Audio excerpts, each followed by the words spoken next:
Hello everybody, Twitch Nitro here, and welcome back to the Inventing Room.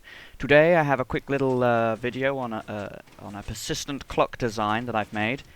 So I got the idea for starting to work on persistent clocks, to take up the mantle and the quest, as many others have, by watching an ABrightmoore video where he showcased his concept for a persistent clock, which unfortunately ended up failing.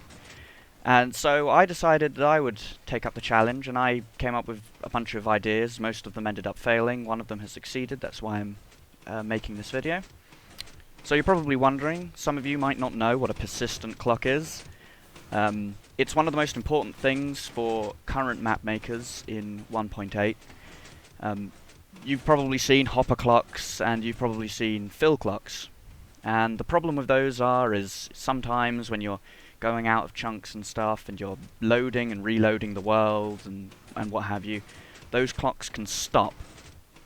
And the problem with this is if you have a map that someone's playing and then they, leave the map and come back to the map later and such like that, all your redstone's going to stop working.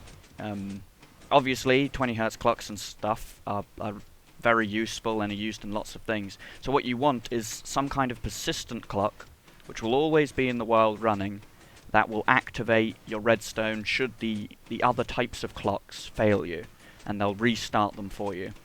And for that you need some kind of clock which works. So first off, I started up with this kind of idea, water, lava and stuff, and how when you load a world, the water will sort of run down a course and cause updates. So I was thinking, okay, I'll use a block update detector. So this is my block update detector. The problem with that is, as I scaled it up, I realized that pistons aren't exactly, well, they're not stable, for one thing. So, this entire idea using these pistons sort of ran out. Over here I have a grass update design, which lasted actually a very long time. But the problem is it's incredibly slow, and again, it would also end up breaking. I think out of all, yeah, here we go. Here's a cell which is broken. It's not updating anymore. The idea is once the grass updates, it will replace the dirt underneath. That's broken as well, so that's a broken design. Doesn't work because pistons are not stable. And that's the whole idea. We're trying to find some kind of stable mechanic in Minecraft, which is quite difficult. Over here we have I went away from pistons and went to torches. Yeah, and as you can see, that just broke. Yep, so this is, I think it's the timing on it's wrong. Anyway, over here I have a larger test, and pretty much all of them are broken now.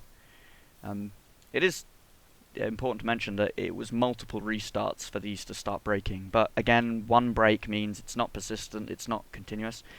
So after realizing that redstone was kind of busted to some degree, these kinds of clocks were kind of busted, I thought, ooh, entities, they're stable. So I tried to use this kind of idea, using a endermite, because they automatically kill themselves after a certain period of time. And I thought everything was going good. All these lights remained on, which means the clocks kept running, except they didn't. Some of them are off, some of them aren't working. It's just this didn't update, which was unfortunate and a false positive on my part. But yeah, so this didn't work. So then I thought, what about Adrian's design? He was, in his design you see that he's bouncing boats. There'll be a link in the description so you can have a look at it. He was bouncing boats, and then obviously he was using pistons to do that, and that's unsafe and glitches out and stuff. So I was thinking, what if we had an entity which just automatically bounces? So I was thinking of using a slime, and then I realized that Ender Guardians, they jump much faster. So this is the final design. I just have a bunch of pressure plates, and this is a persistent guardian. You probably want it as a invincible persistent guardian. And if I grab myself some torches, as you can see on the sides here, these are flashing, and I just have these things saying clock working. Obviously you take the output and you put it through to something which will restart your clocks, or check if your clocks are working. And as you can see, it's actually working. It's quite stable. I can go into the nether as well. I can leave the, this is, obviously it's in the loaded chunks. I can restart the world as well, and it'll keep working. So in fact, actually, I'll do that. As you can see, clock working.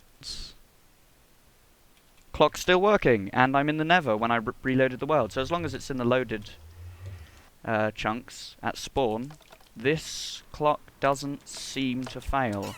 Someone out there might want to do a more thorough test.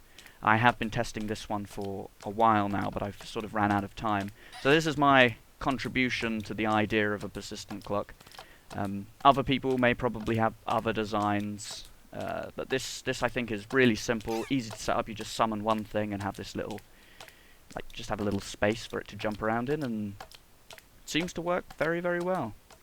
So, that's it for this episode. I hope you enjoyed it. I hope you go out and try your own persistent clocks. They are very, very important. So if you do have any designs which seemingly work, please send them to me over on the Twitter, or just sort of comment in the description here. Anyway, until next time, bye.